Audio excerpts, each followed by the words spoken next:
All right, good morning. Hey, this is Mark coming to you from Baker's Green Acres. It is the 8th of May, 2026. Pretty nice day, a little windy. We've had some cold weather here, but it's nice today. And anyway, I had a thought this morning. I thought I would share it regarding biochar. So if you know what biochar is, then we'll just go from there. If you don't know what it is, you should probably look into it, especially like this. I would say this is a farming or homesteading channel, so most of you are probably interested in farming in one way or another. We started making biochar like 20 years ago, and it all started from an article that was in Mother Earth News that I read. Excuse me. And then it's just kind of gone from there. I read a few books on it. A lot of it was theoretical. And then I started making it. And then we made a lot of discoveries with biochar as far as coccidiosis. If you don't know what that is, that's a problem that you have with livestock. It's a protozoa, Coccidia protozoa. And it does a number on animals, chickens especially, but other animals too. And the protozoa lives off bacteria. And when it can't get enough, it starts going after the animal and living off the animal, and it eats their intestines, and they start to bleed, and they scour, and they don't absorb the nutrition that they should out of their food. So anyway, we discovered this totally by accident through some biochar to a group of chickens, and then noticed that they did much better than the chickens that didn't get it. And I've told that story a bunch of times. But I did a burn last night, and this is what I kind of discovered. I did a burn last night, last thing before I went in. It was still kind of light out, and I came out and I lit the burner off, and I came out this morning because it's so much fun when you do a burn and then you come out the next day, at least it is for me, and you pull the barrel out and you got all this beautiful biochar, it just seems really cool. And maybe that's an indicator of other things, maybe, I don't know. It seems like things fit together, and when you get a good fit and you get a good gut feeling about it, maybe it's something that you should look at. I know I am gonna, because I have a tendency to take the path of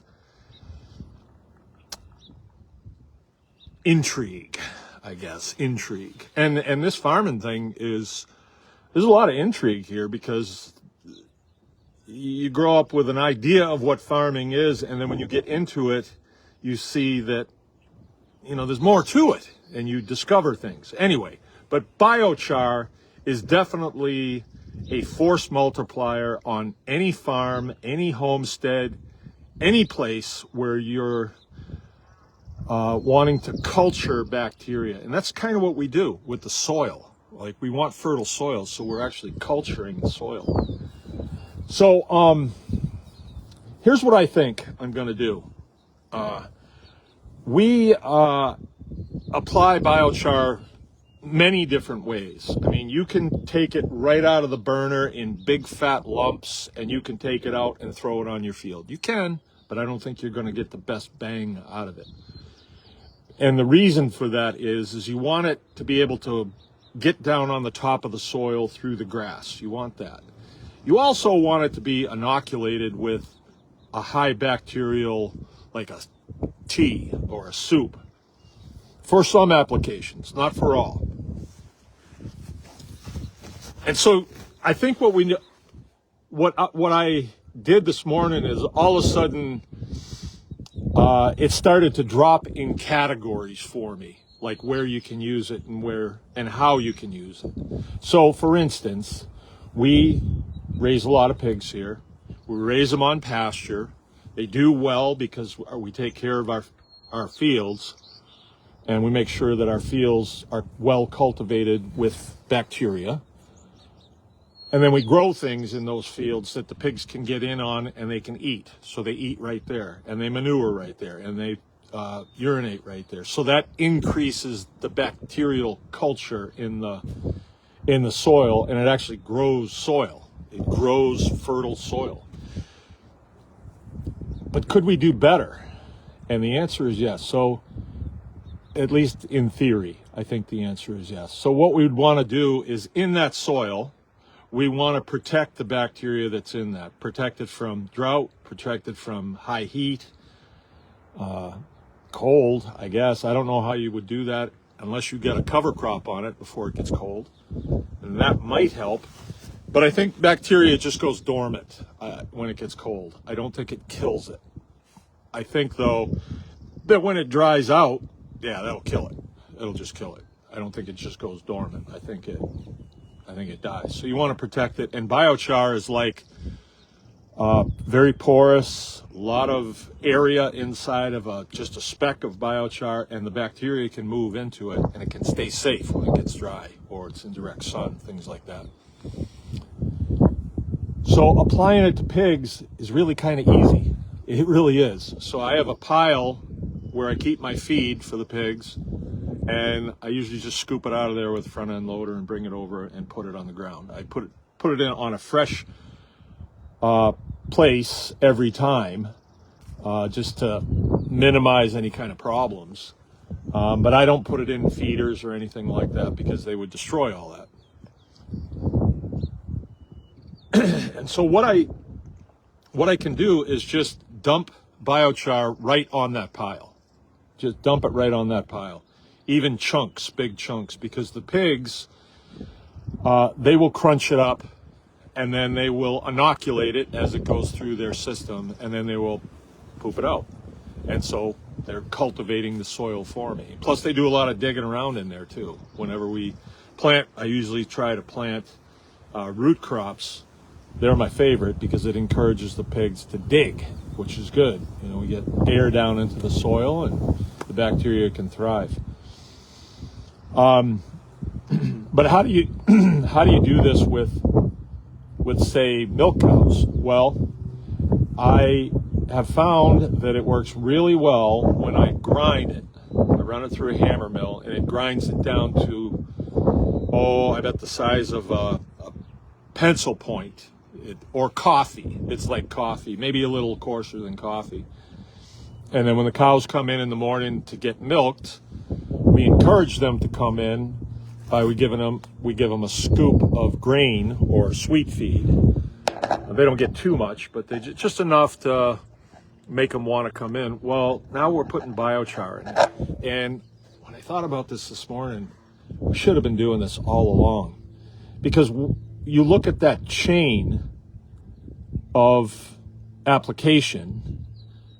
I take a scoop of biochar and put it in the bin that has their sweet feed, stir it around, and then they get a scoop of that in their stanchions where they're going to be milked, and they eat every bit of it. And then it goes down into their stomachs or into their gut system, and then they take a long walk out onto the field to eat. So we feed hay for about 5 or 6 months, and then the rest of the time they're out on the fields grazing. And they go out and they deposit that for me. Right? So they're benefiting from it health-wise. So we get a better quality milk, more healthy, more alive. Their system is working better because their gut bacteria is activated, and so they're able to produce more milk, and it's all done naturally. We're not giving them any kind of drugs. My animals don't get any drugs. I never buy fertilizer. I never buy drugs. You know, everything is just natural, and it works so long as you let it reveal itself to you. You can figure out how this was supposed to work. With chickens, it's the same thing. We grind that up and we put it in their feed, and then they're out on the field. They're pastured too. And everywhere those chicken tractors go, you can see a bright green grass section behind them. It takes a little while, but when they poop out the biochar plus their manure, the ground welcomes it. And what's it telling me? Oh, some advertisement. That's new. No, I don't want that. They're trying to distract me. I think it's CIA doing it. Yeah. Yeah. Along with these things, I thought of another theory this morning. Chemtrails. Maybe it's a good thing. Maybe that's what keeps the reptilians back. But anyway, back to farming.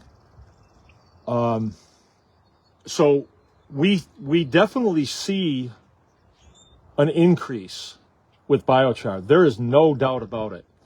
Recently, I've got about 8 or 10 calves right now that we're feeding until we can get them out on green grass, which is going to be here soon.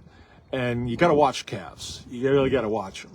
If they don't jump right up and come and get their food, their ration, whatever it is that they're on, you got to look at that.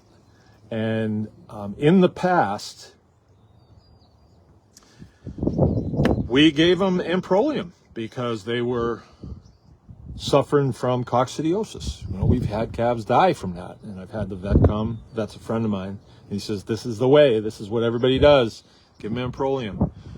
Well, recently we had a calf. He didn't get up too quick.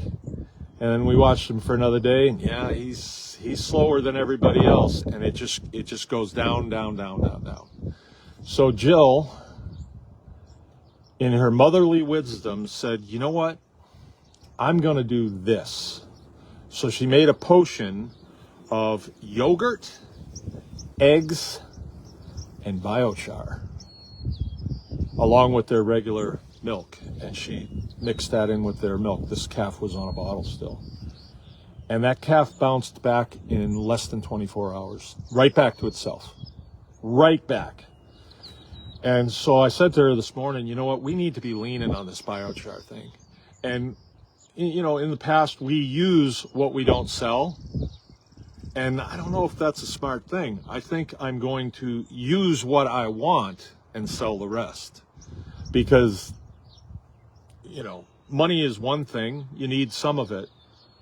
But I'm really not in the biochar business. I'm in the farming business. So, and something else that happened that makes a fit here, a good fit, is a friend of mine runs a sawmill, and he says, hey, I'm going to bring up some cutoffs to you, you know, just dump them, see what you can do with them. And I was away at the time, and I said, yeah, go ahead. And he brought them up, and I got them over there. I don't know if you can see that. That's just a pile of cutoffs or slab wood, you know, for making lumber.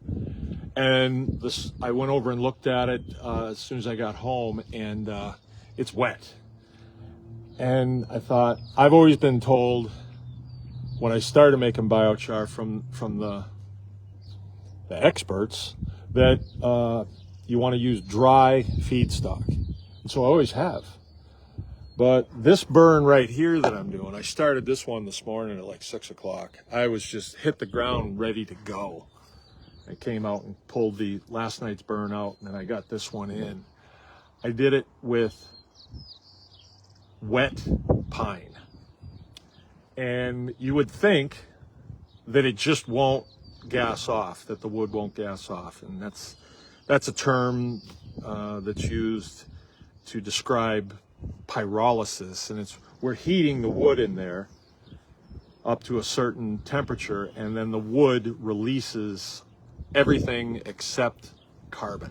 So biochar is just, it's really clean carbon. It doesn't have a bunch of other stuff in it.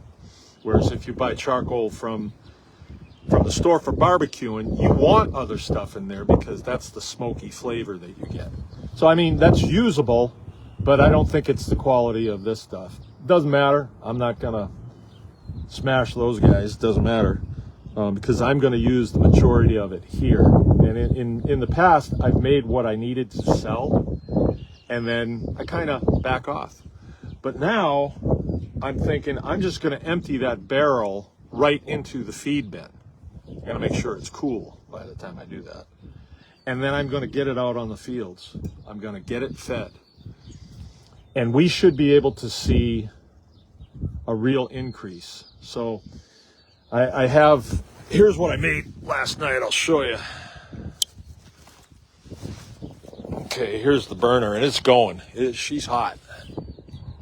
So I know it's gassing off. This is what I made last night. This is actually 2 burns.